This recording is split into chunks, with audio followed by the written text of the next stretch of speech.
Dos reactors corquen al cel. Dos reactors corquen al cel. S'enfilen fins a injectar l'agulla de polsim al cor del vast oblit solar.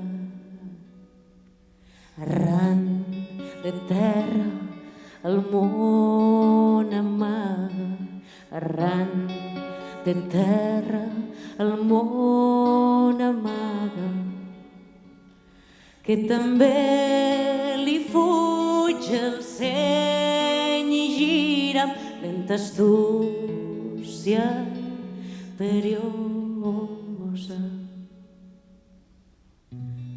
Tota vertical se'ns decanta i llisquem cap a les vores del viure, que demà ens hi trobarem al mig.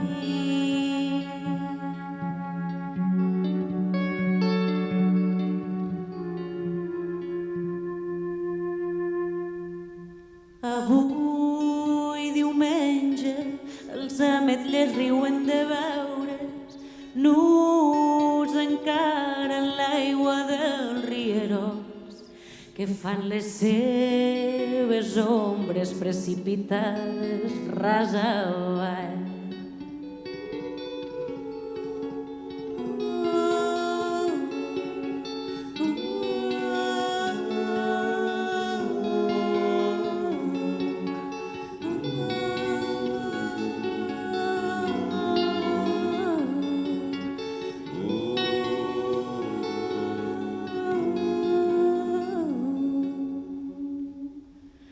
A punt, tot és a punt, i res no té sencera la seva primavera. A punt, tot és a punt, i res no té sencera la seva primavera.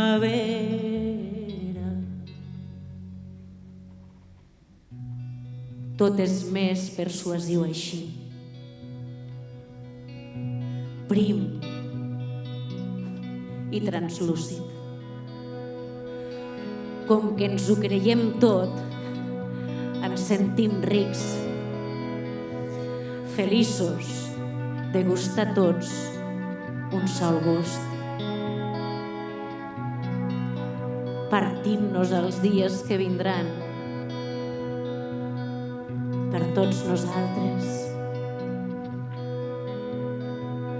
com els grillons d'una taronja.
Sí?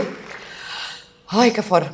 No sé, em sento que hem dit molt, però que també ens hem deixat com moltes coses aquí al pub. És que, Ferreter, hi ha tantes coses a dir que em sap greu. Saps què em sap greu? Sobretot que no hàgim dit res de quan li van robar, d'alguna manera, quan li van impedir guanyar el primer El primer Premi Carles Riba, això em sap greu que no ho haguem dit. Què va passar?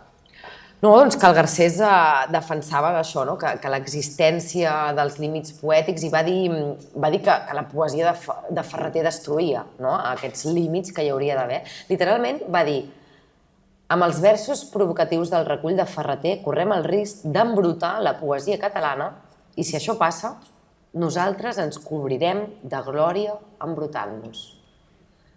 Clar, és el cos, no? El desig, el sexe, com a matèria obscura que no s'havia de mostrar, no? Perquè per ells era embrutidora. Però la carn vol carn, com deia Riba i com creia Ferreter, no? És que ell rebentava teories per dir la seva veritat. Va tenir la mala sort de néixer en un país massa moralista.